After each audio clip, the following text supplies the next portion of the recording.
प्रदीप बोबडे. मी 5वा क मध्ये शिकते. शिक्षण वर्षी डॉक्टर पंजाबराव उपके भाऊसाहेब देशमुख यांच्या स्मृतीस विनम्र अभिवादन.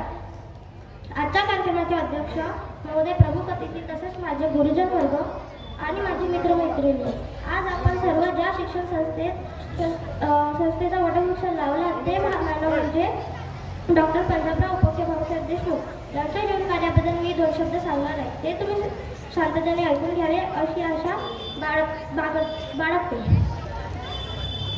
भाऊसाहेबांचा जन्म अमरावती जिल्ह्यातील पापड या खेडेगावात 27 डिसेंबर 1898 रोजी गीता जयंतीच्या दिवशी झाला. त्यांचे वडील शामराव व आई राधाबाई. त्यांच्या आई राधाबाई निरक्षर होत्या पण सुसंस्कृत होत्या. भाऊसाहेब लहानपणापासूनच कुशाग्र बुद्धिमत्तेचे व निग्रही होते. आज्ञाधारकपणा व नियमितपणा त्यांच्या स्वभावात होता. रेखीव पोशाख व नीटनेटकेपणाची त्यांना गोडी होती. मखमलीचा कोट व टिकल्यांची टोपी घातलेले भाऊसाहेब वर्गातच नव्हे तर गावातही उठून दिसायचे. गावात 3ऱ्या वर्गापर्यंत शाळा होती. त्यानंतरच्या शिक्षणासाठी त्यांना बाहेर गावी जावे लागले.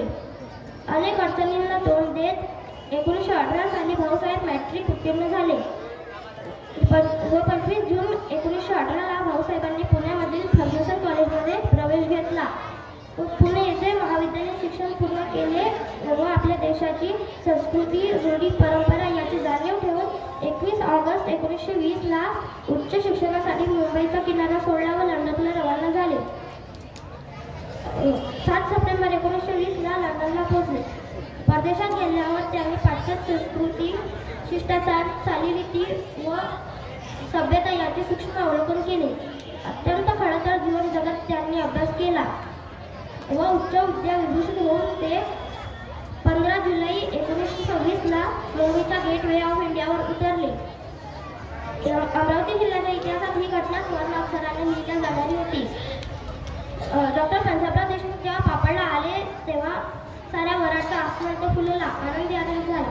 त्या काळात एका सामान्य शेतकऱ्याचा मुलगा सातासमुद्र पलीकडे जाऊन उच्च विद्या विभूषित होऊन येणे ही गोष्ट काही साधारण गोष्ट नव्हती.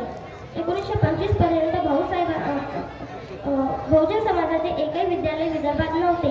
शिक्षणामुळे होणारी दैना, अज्ञान, निरक्षरता हा शाप बहुजन समाजाला आहे हे त्यांनी ओळखले होते. त्यासाठी आपण काहीतरी केले पाहिजे असे त्यांच्या मनाने हेरले व श्री शिवाजी मराठा हायस्कूल काढण्याचा निर्णय घेतला व प्रत्यक्ष कृतीत उतरवले आणि येथूनच त्यांच्या शैक्षणिक कार्याची सुरुवात झाली. 1932 साली त्यांनी श्री शिवाजी शिक्षण संस्थेचे बीज रोवले व त्याचे रूपांतर आज महाकाय वटवृक्षात दिसून येते. आज आपण सर्व याच वटवृक्षाच्या गर्दछायेत विसावा घेत आहोत. बहुजन विद्यार्थ्यांना राहण्यासाठी सोय म्हणून श्रद्धानंद वसतिगृह स्थापन केले व अशाच प्रकारे एकामागून एक शैक्षणिक कार्य करत विदर्भात ज्ञानगंगा वाहून आणली. शिक्षणातच नाही तर कृषी क्षेत्रात सुद्धा त्यांनी क्रांती घडवून आणली. 1952 साली ते भारताचे पहिले कृषी मंत्री झाले. त्यानंतर 1959 साली त्यांनी दिल्ली येथे कृषी संमेलन भरविले. एवढे बोलून मी माझे 2 शब्द संपवते.